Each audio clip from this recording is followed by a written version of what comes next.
Hello, good evening, and welcome one and all to another date on Journalist Hangout. A lot of you would have forgotten it's still the Lenten season. It's day number 31 into the season, so 9 more days to go. I welcome you. Now, today on the program, Boko Haram faction releases kidnapped Dapchi schoolgirls, and later on we'll share this with you. Jonathan replies Osinbajo denies sharing 115 billion naira to buy votes in 2015. I'll be hanging out with Baba Jide Kolade Otitoju. Jide, welcome. We also have Tony Waje. Tony, I greet you. Thank you so much. Not forgetting my old friend Tunde Abaton. It's a pleasure. Yeah, well, I haven't seen you in a while. Okay, so we are ready. I hope you are.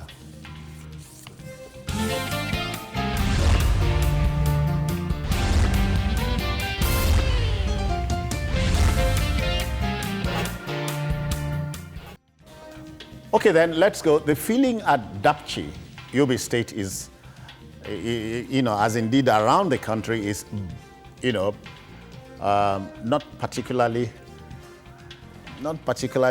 favorable following the reported release of more than 2/3 of the abducted Dapchi schoolgirls early this morning. At least no less than over 76 of the hapless girls were ferried in 9 open trucks and hurriedly emptied on their school premises, while others are assumed to be remaining in captivity. Jide, again, the times continue to challenge men's souls. And I dare say, at a time like this, the numbers are as hounding as the abduction itself. So we had conflicting figures here. Are we able to put a finger on how many girls have been released so far? Yes, from official quotas, we are hearing that 101. From an earlier 76? 76. Yeah. So I guess the information that the federal authorities got initially pointed to 76 of the girls released. This is the first time. Usually when Boko Haram gets involved in this kind of negotiations, they don't bring the girls at once. So what they do is they bring them in batches. But in this case, this is a different group, it's a different faction, and this faction, the fact that only one faction was involved in the abduction, only one faction had all the girls, I think made it easier for the federal government to negotiate and get the apparent results that they've got. So 101 girls are in Dapchi. They are being taken to Abuja now to see the president. I believe they should be in Abuja by now. Yeah. So then we are hearing that some are dead from the testimony of one of the girls. 5 girls were trampled upon during the rush, and because of the heat, the suffocation and all that. This is, at this time in northern Nigeria, there's extreme heat. Yeah. And so, and especially then, in that part of town. Yes, it's extreme heat. It's close. That area is close to Niger Republic. Yeah. Just, let's say 40, 45 kilometers, you are in Niger Republic. So that's a very, very hot part of the country. So I can understand why some of the girls were said to have been exhausted and trampled upon during the rush. Tony, does it matter at this point if a ransom was paid or not? It matters. I think transparency is the case here. I think Nigerians need to know. But listening to the Minister of Information this evening, he said there was a ransom paid. I don't think there was anything like that. But the president made us believe that there was a negotiation. But to me, I think if there was a negotiation in the release of these girls, something exchanged hands. For me, I think it would be appropriate for government to give us details. Something happened. These are not kids. These are not, they are not animals. We are talking about children here, about 101 released today. 5 dead. My sympathy to the families of the bereaved. But the question is, I will keep advocating for transparency in the negotiation. There was negotiation, something exchanged hands. While I commend government for being a little bit proactive on this matter, I still think we need to know more. There's this underlying notion that in dealing, you should not deal with terrorists. And if government says no ransom was paid, it will be your word against theirs. It's my word against them, but for the fact that there was a negotiation, yeah, something prompted these people to abduct these girls. And you are told the release was unconditional. Yeah, unconditional, exactly. But so, what I'm saying is that I don't believe government. Something happened. That's my opinion anyway. Tunde, you know, I'm worried. We're looking at two factions of the same group. The factionalization is not helping matters here. We're told the Shekau faction is very ruthless in dealing with soft targets, and the Albanawi faction is a little temperate, as if it means anything. Well, I think I would like to refer to what he said. Things that are coming out is beginning to show us or prove to us that financial inducement is not impossible. When the first set of Chibok girls were released, the government as usual denied that ransom was paid. But if no ransom was paid, this morning it was exactly 30 days after the Dapchi girls were captured. So it means it was a momentous release for them. They would not have been jubilating if nothing had done. So I would want to believe that something has passed under the bridge. And the mere fact that we keep on having negotiations and we keep on having people eagerly surrendering their host means that something has passed on the psychologically. Government cannot lay its hand upon the fact that a people that went on kidnapping, it's not an easy job. And they will now return back in the same vehicle in which those HA guys were kidnapped. They use the same vehicle to return them back. It means something has happened. And what this one tells you is that in the next 3 months, we are not likely to have a recession when it concerns the issue of kidnapping in Nigeria, because they have been burdened by the fact that some negotiations will have to take place. After the negotiation, a government that is desperate and on the edge will be ready to trade away anything for the release of the girls for purely ulterior, economic, or probably political motives. So we are in a quandary. It's like a recurring decimal. It's coming like that. Yeah, it's, I don't think any Nigerian would believe the story that no ransom was paid.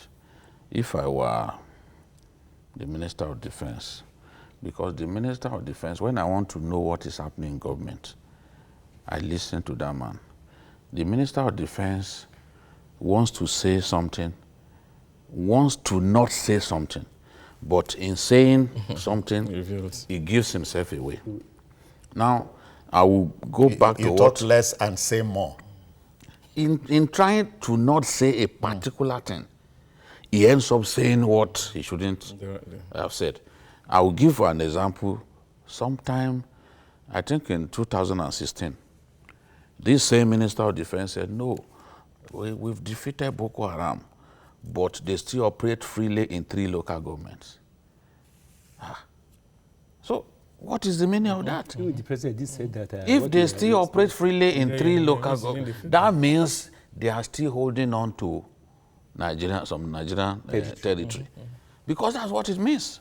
That means they are the lord of the manor in those areas. Now, you don't need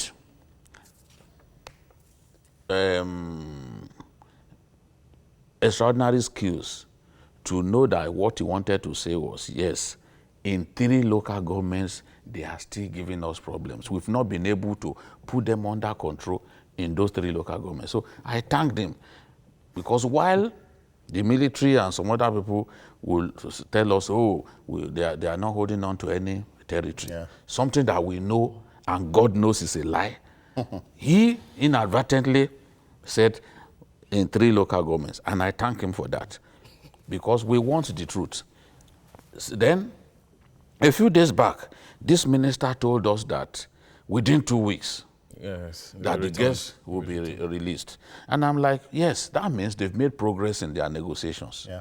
I favor negotiation because I know military operation will never bring these girls back. If it was possible to bring them back through military operation, we will have secured the release of the Chibok girls. And we still have 199 Chibok girls in captivity after 3 years of this administration. So Buhari knew clearly that military operation will not bring these girls back.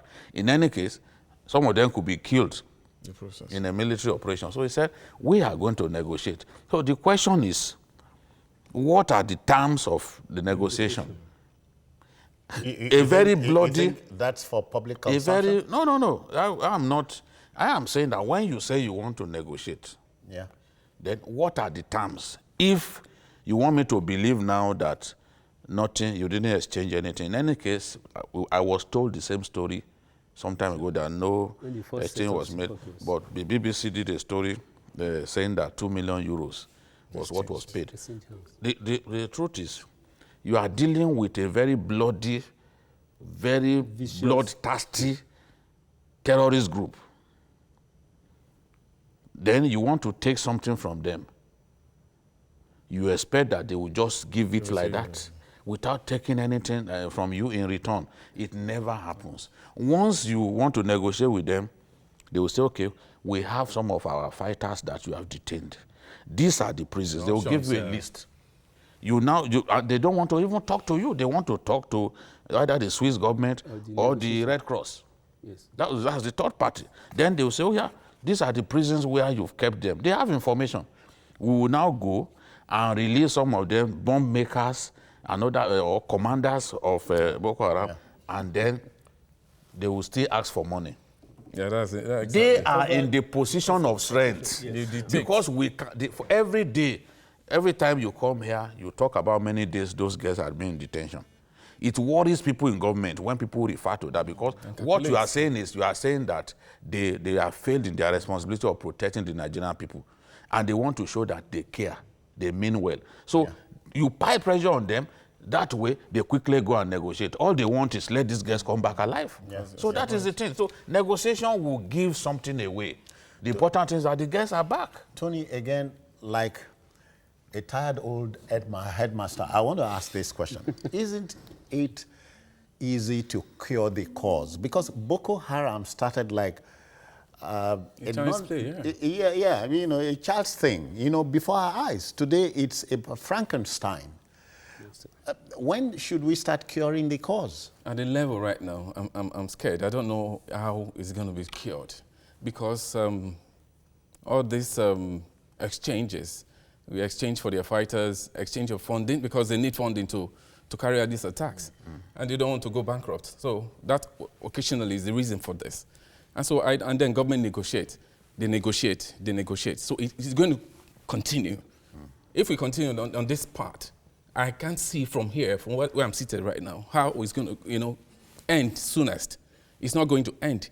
My problem right now is that the military need to be more proactive, and to be able to be a step ahead of these people. Because you see the Amnesty report. Inter-service exchange of intel. Yes, but it's not happening here because we have the clashes between the security agencies and of the federal government. The issue for me, like I was listening to the Amnesty director in Nigeria, the clash they're having with the military at the moment, where they were accusing the military, and the military in turn is, for me, I think the military ought to sit down and listen. It's not the time you kick against anything that comes from Amnesty International.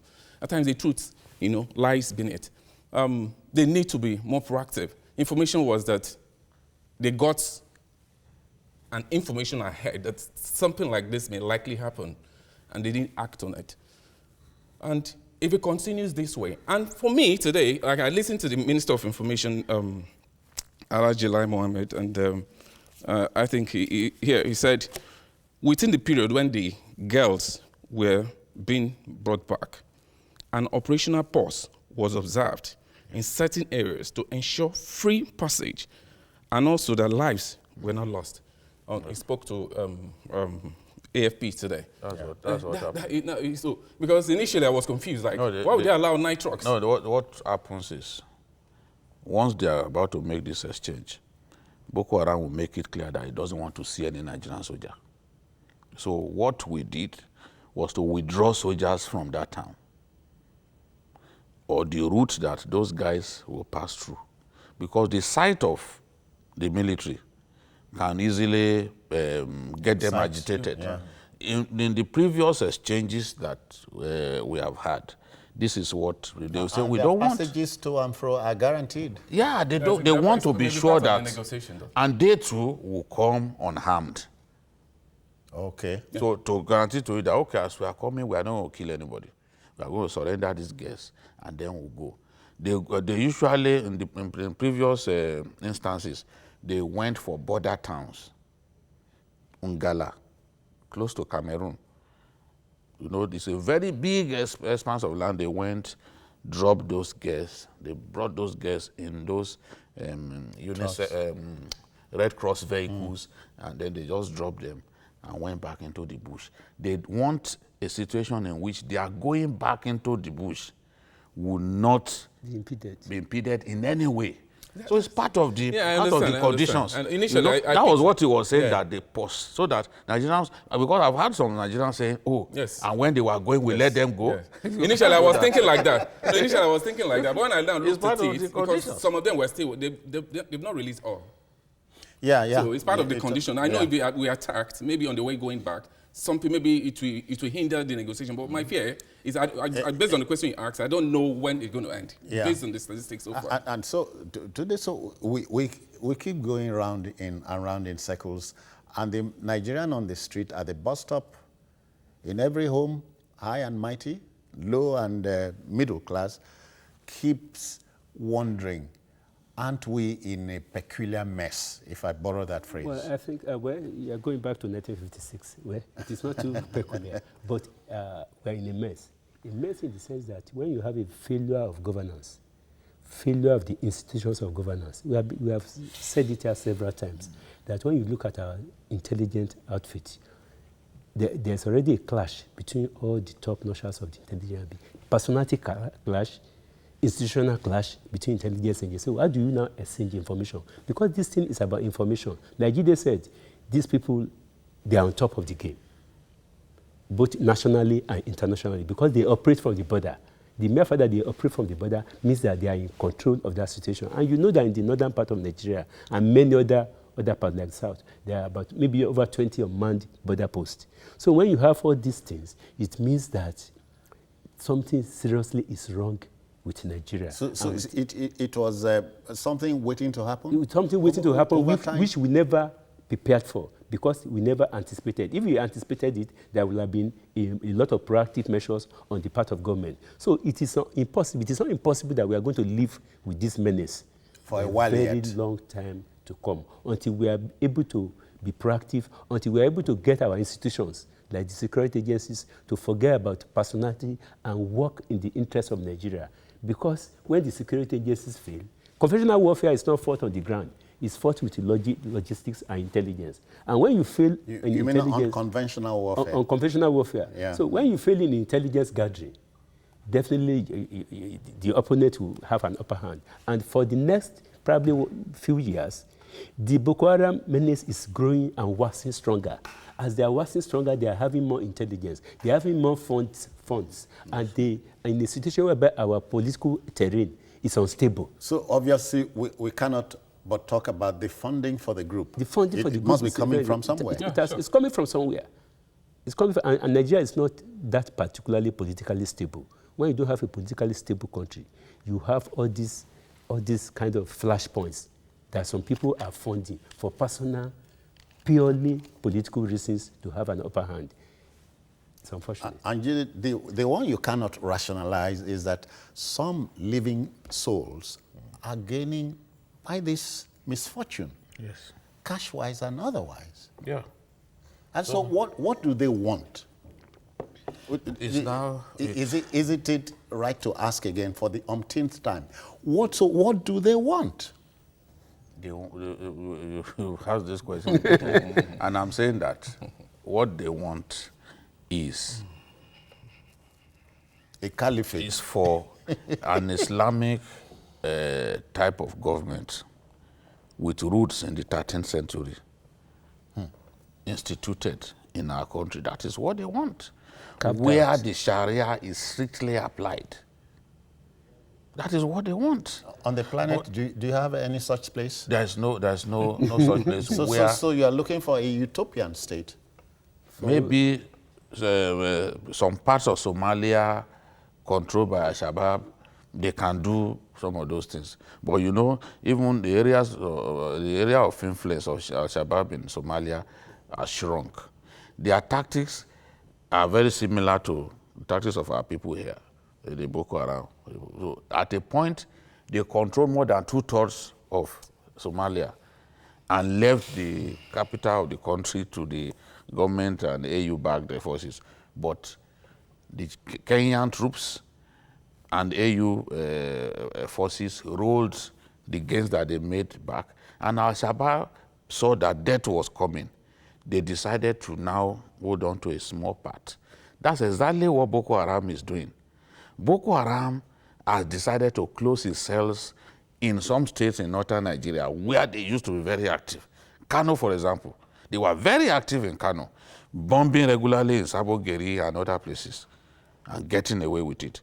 But now they said, okay, we stay in this little part of the country in the northeast, those 3 states. They are very active in one of those 3 states. That is a matter of strategy. But when you hear Nigerian officials gloating, they will say, oh, we've stopped bombings from happening in Abuja. Bombings no longer happen in churches in Kaduna and other places. It's not as if we created some extraordinary security measures. Go to those places on your own. You see that there are no security measures in place. The kind of checkpoints that we had in Abuja, the serious frisking and checking of people in Abuja that we used to do some years back, we've stopped. Meaning that if those unfortunate fellows were to come to Abuja now to say, okay, we set up a cell, just work here for like 1 week, put all those bomb-making stuff together. Gadget, yeah. They can go anywhere they like, and they will kill people. So it's not, we just gloat about little things. It's not as if we have, it's just a matter of changing tactics. So that is what is happening. And the way it is now, these guys need the money. You are talking about funding. They need the money. From time to time, they will kidnap and find the money. If they don't kidnap in Nigeria, they will kidnap in Cameroon. They've been successful in making big-time kidnappings in Cameroon, and they've had good money. I remember on one occasion when they kidnapped those Chinese construction workers, they were paid $500,000. So that is the thing. And then they kidnapped again the wife of the deputy prime minister of Cameroon, and they were paid 500,000 naira. So it is now business, dollars. Yeah. It is now big business for these fellows. With the money, they can recruit mercenaries, they can recruit fighters. With the money, they can go across the border and buy weapons in the black market. So this is the situation. Tony, let's expand the logic. The Saudi Arabia is supposed to be the seat of, you know, where you practice Islam. Sharia. But Saudi Arabia is sobering down. For instance, they are allowing women to drive one more time. There, you know, and here we are going left. If Cameroon, Niger, perhaps Chad, and Nigeria suffer the same pangs, isn't it possible to have a quadrangular? Yeah. You know, when the present administration came on board, you know, they had this this country is in I think Nigeria, Chad. Multinational joint tax force. Yeah. But I doubt if it's still existing today. No, the Chadian president said it was not being well funded. So that was the end he got angry. So that's what I'm saying. The will is not there to fight this. Truth. Because you can't be hitting Nigeria. These are individuals now. I mean, you can't take 100 and, even if there are 50 girls, and ferry them across the road unchallenged. And you drop them in, and I mean, nothing happens. It tells you that something is wrong somewhere.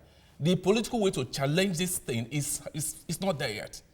They don't have it. If they are ready, they can crush this. Just you talk about funding. Why is it that we've not been able to even, where is this funding coming from? To me, that's key. Who is funding this? We shouldn't be, flying above. We should go big. Not a difficult thing to find out. It's not hard to do. That is why I feel that there's something wrong. We are talking about when is it going to end? As if we're confused. It's like going to continue like this. Are we saying we cannot nip this thing? Finally, for once. We can. But we don't have the will to do so. And until we get ready to do it, we'll be wasting time. That's a fact. We have the resources to tackle this thing head on, but we don't want to do it. These are individuals, they're not spirits. No, we are not competent to do it. Is what I think is not that we don't want to do it. Exactly. So those measures that they are taking are not going to end this. Adopting children like that. Today, when you have too much politics in politics, you find yourself in that mesh. Mesh of what to do next, what not to do. Well, about 2 months ago, the World Bank did say that, did confirm that the president asked them to put more pressure to focus more development in the northern part of Nigeria. But in spite of their efforts, the lack of human capital to carry out that development is not there. So the more money you pump in there, the more money goes into the wrong hand. That goes back to the issue of grading poverty in the north. Because without grading poverty, Boko Haram would not have festered so much. Yeah. How many schools do you have there? How many border posts are being manned? When we look at the aggregation of all these things, we know that our problem is actually fundamental in terms of education, in terms of poverty, in terms of welfare of the people. When you have all these indices being high, chances are that any money But some of the governors in the Northeast especially have showed a sense of responsiveness, especially in the area of alleviating these things. Borno's governor, I know, talk about education, is incentivizing students. Let me take you back to Reverend Father Matthew Kuka said something last week. He said that 15 million children of school-going age in the northern part of Nigeria are roaming the street, not going to school. You see, the problem we were talking about Islam. By design or by choice? It's by choice, not by design.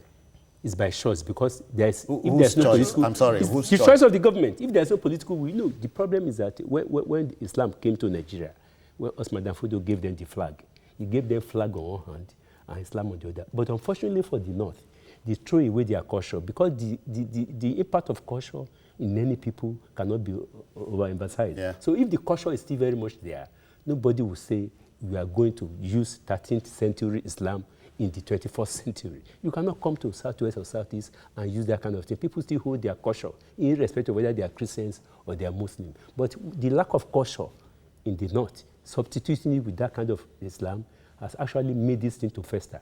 And when the children of school going, they are not going to school, I doubt it whether when you give them 5 naira, 500 naira, it is so easy to recruit people. When it is so easy to recruit people, it becomes a very big trade. When it becomes a very big trade, then the people doing it will expand their scope. When they expand their scope, it will task the government. So we need a very dynamic government policy, political policy that will make sure that in the northern part of Nigeria, most of the children are in school. And when they're in school, a lot of resources will be put in education. When resources are put there, it will checkmate the activities of these people. So it is a triangle, it's a cycle, it's a vicious cycle. So it means there is an answer to the problem, which is largely man-made. Largely man-made. Let me start by saying it's not entirely correct to say this is a choice of the Northerners not to go to school. Exactly. In Borno State, Boko Haram has destroyed more than 2,300 schools. Boko Haram has killed hundreds of teachers. They don't just destroy those schools, they kill teachers. They set out to murder teachers. The NUT, there was a press conference that the NUT had in 2016 when they were talking about the number of teachers that Boko Haram has killed. I was close to tears. So there are people... And no teacher down south will be ready to go there. No, why would you go there? Why? There's no the safety of that area is not guaranteed. The truth is, no matter what we put out there, that there's no part of Nigeria in the hands of Boko Haram. those who live in the area, No. those who live in the area know it's a Those lie who from the visit pit of knows hell. it. Those who go there regularly like me, we can tell you towns that Boko Haram are doing what they like there. I can tell you that local government headquarters, yes, we control. The hinterland, God knows that we do not control the hinterland. So, and in these areas, how can people go to school? The people who have an aversion for Western education, they are controlling those areas. Why do you think the Borno state governor decided to close down boarding schools in 25 out of 27 local governments? Because those places were not safe. And he was not prepared to gamble with the lives of innocent children. Because Boko Haram will keep smiling to the bank by just having the opportunity to lay their ugly hands on our children. Because this is what is happening. So schools have been destroyed. You go to federal government called Buniyadi, where they slaughtered close to 40 boys in their sleep. I went there. There's not one building with a roof. They destroyed everything. This is an extremely destructive terrorist group. Every roof, every building, you know the way they used to build federal government colleges. Plenty of buildings, laboratories and all. Yes. Not one, when I visited, had a roof on its head. And that's not the only place. They went to Mamudo, went to Poti School. They've gone to many places to destroy schools. Everywhere they go to kill people, kill students, they will destroy the schools there. Willfully. So where will those children be able to sit down and receive instruction? Tony, there's no way we cannot talk about response, even if it means overstating it. Response must come. And it's the job of this table to tell who's listening there must be a response somehow, because it cannot continue interminably. It can't continue. Exactly. That's my point. Because we didn't start today. We talked about this over time since you don't stop. You don't stop doing so. I mean, we've been facing this kind of challenge all the time. Yeah. So now, what I'm trying to say here earlier was that government need to take this game ahead of them. We can't. I hate hearing that they are ahead of government. Government can change the narrative, change strategy, and take the war to them. Take the war to them. These are individuals. We know them. We know these people. Here, this was the name of this. 3 weeks ago, Aisha Wakil, better known as Mama Boko Haram, said the schoolgirls abducted by Boko Haram, were safe with one Habib, whom she identifies as her son. So the question is this. As I said earlier, they are not spirits. They are not spirits. They come, they have a free sale, pick these children, and then they send emissaries to government and say, we want to negotiate with you. It means we know these people. What I'm trying to say here is that I don't want to sit down here to next month or next year and still talk about this. It shows a government that is not up to its game. It's simple. But we can't be talking. But Tony, you cannot stop talking about it. No, I mean, we talk about it for solution. So solved. So when we talk about, we expect government to take the next step. To listen to opinions like this. Yeah. So really, what do we need to do? Now today they're being ferried to Abuja to sit with the president. After that, what happens? They go back, another one happens. The government should think about something to do to curtail this and stop it finally. Otherwise, as they say, society prepares the crime, the criminal commits it. So we're in this cul-de-sac, and coming out of it is by choice. We'll go on this break and return very shortly.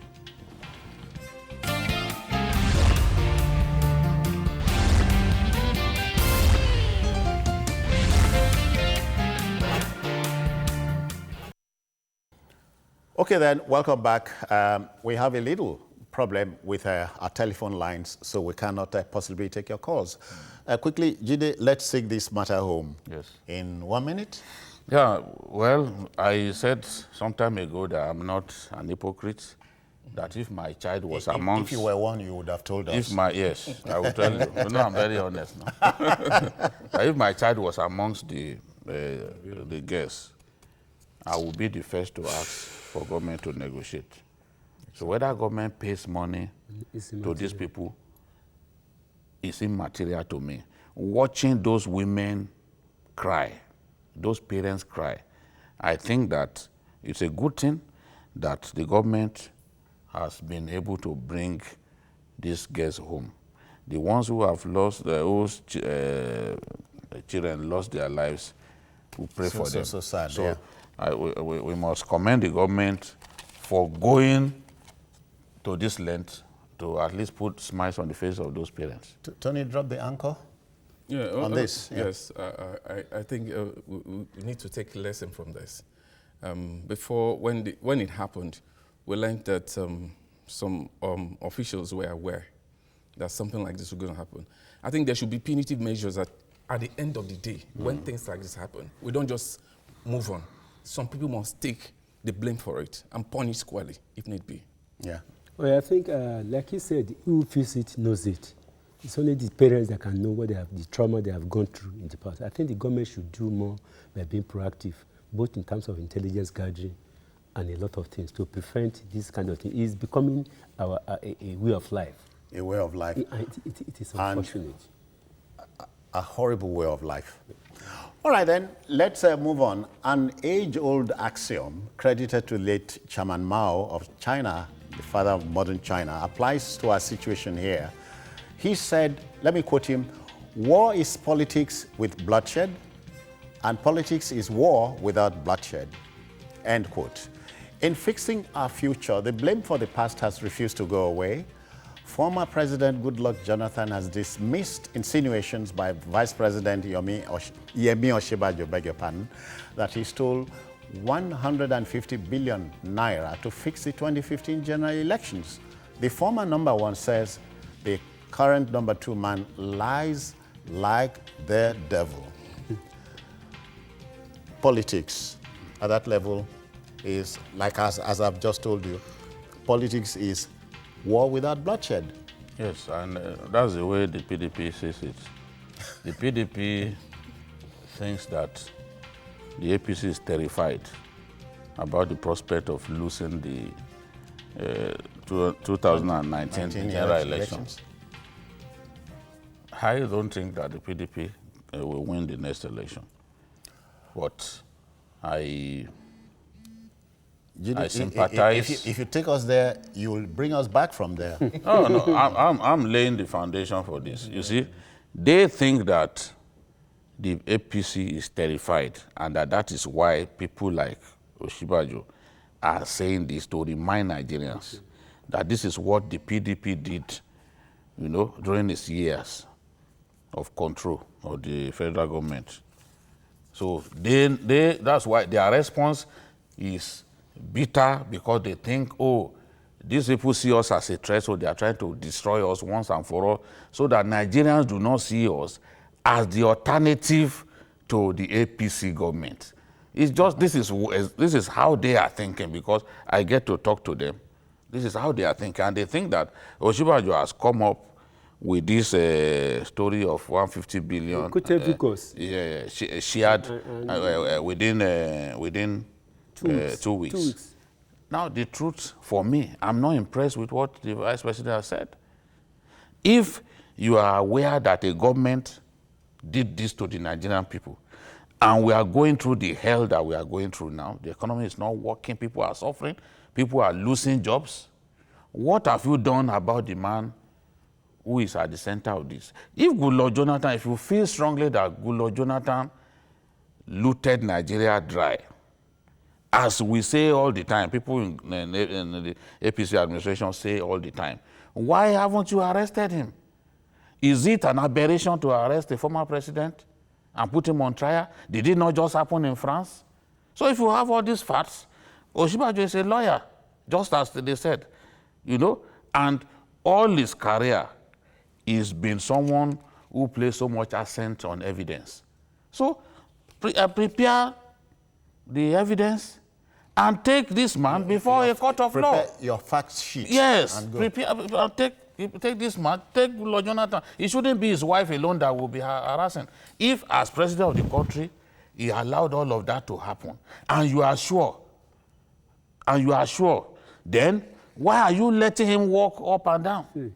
Yeah, and as they say, Tony, sorry, as they say in this business, like in the legal profession, facts are sacred. Only comment is free. Yes. Yeah, I listened to the vice president, and I looked at him. I know he may have facts, being the current the head of the economic team of the present administration. I think he may know what he's saying, but just as Jide said, we've been passing this since 2015, for crying out loud. Politics aside, we've had enough of this. If there are issues, we have the facts truly. Please, when this money as claimed, when these monies are being moved, they are being moved by people. When you have the facts, it didn't fly. People move these monies. So can we just have their names and put them on trial and save Nigeria from this every day? Just as you said, you keep saying the same thing all the time. And save us this trouble of saying the same thing. That will save us. We know that the problem of this country is corruption. We want to see those people on the podium. Tony, and Nigerians will be ready for any situation that's actionable to go the whole hog? Yes, why not? They are. Why not? They are. Once it's transparent, the facts are are there. Are you sure? Yeah, once the facts are on the table and verifiable, let them go to the court. Bring these people. I'm tired of all these media issues and media trial and all that. You have facts, bring it out, and we know during the election. Even challenging him now that he should provide the facts. Yeah, of course, he who proves. The burden of proof lies with the vice president at this point. Let him just bring. He is the vice president of the country. He has access to information we don't have. Yes. He should present it. Just as he was reading the speech, put the names, and these are the people, these are the individuals.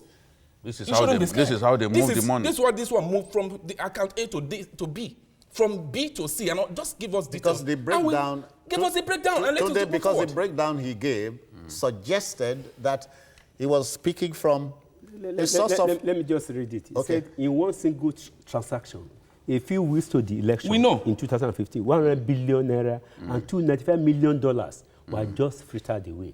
As somebody who is a custodian of law, is a professor of law, and somebody who is in government, who is supposed to know, I want to believe, benefit that it's not making a frivolous allegation. He has his facts. But who in Nigeria? We have many head of states that have been in detention in Nigeria. So when you arrest a former leader, I don't think any Nigerian will wink. You are not setting any precedence. President Obasanjo, whether by poverty, he has been arrested, he has been jailed. So what is the big deal? I think they should stop the politics of this crisis. We should go to the legality. Right, who is wrong? Who is wrong? We should go to the legality of what the former government has done and test it in the court of law rather than playing politics of it. Let us go to the legality of it. After all, they are courts in Nigeria. Let us test the law. Let the government come out with their facts. It is the government's fact against the former government. So we should stop playing politics with this thing. The let us look at the ostrich burying his head. Yeah, so let us look at the legality. He's walking around. The man is walking around free. Walking around. And it's the other time, this day carried the story that Jonathan had fled into exile, this and that. He came back the following week. He came back the following week. But at this point, let's look at the statement of the former president's aide, Omokri. Yes. He's drawing parallels between the Jonathan administration and now. He said something like,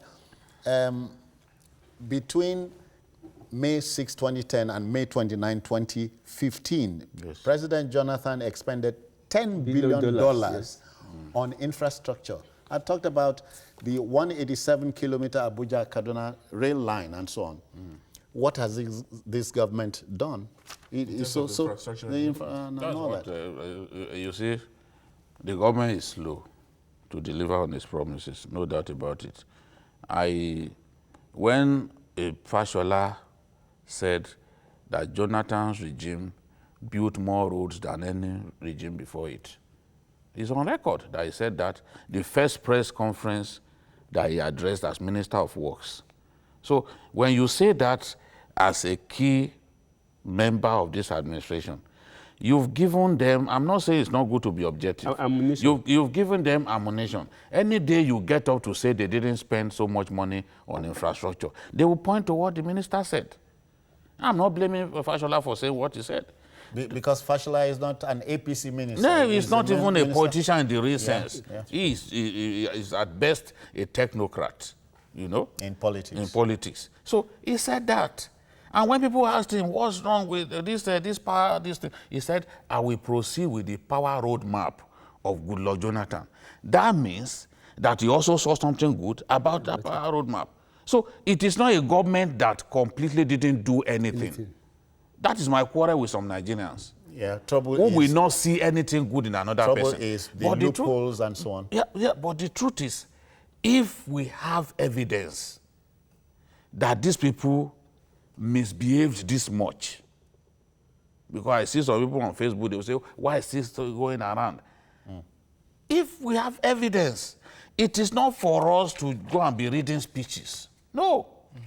Let him not even know that you are planning that against him. The speech that you are going to read to impress people that somebody stole this much, in a way, it even demarcates Nigeria, because those are foreign people seated there. Investors are... Yes. So rather than go to read that speech, quietly work on how you can prepare a watertight case. Charge sheet. A watertight case against this ex-president, such that by the time you grip him, you know the way the London Metropolitan Police, you know the way they do their work. Once they are ready for you, once they hold you, it's a vice-like grip. You cannot get out of it.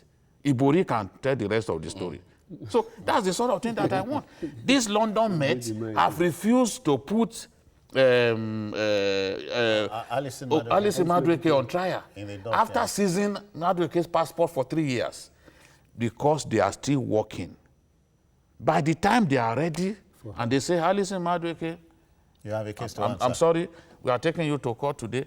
She knows that she will only end up in jail. She's not returning home. So that's the way it should be. I want to see our vice president, who is a lawyer, talk less about how much Jonathan and his people stole. We are not bothered about that. Bring the facts of the matter. Put this guy on trial. Make an example out of him. Nigerians will respect the administration more. Yeah. Tony, we expand the logic. Omokri has said Transparency International moved Nigeria 8 places in its corruption index from 144 to 136. That's under Jonathan. But that under Buhari, we moved 12 spaces from 136 to 148 in 2018. It can't be out of sync with what we are saying. That's exactly the issue here. The issue is not, we are looking at statistics. That's a Transparency International, not me. Now, what I would have expected government to do is when they put this issue on ground, and look at how do we make a difference. Not, for me, not taking us back. Well, as far as I'm concerned, it's about taking us back.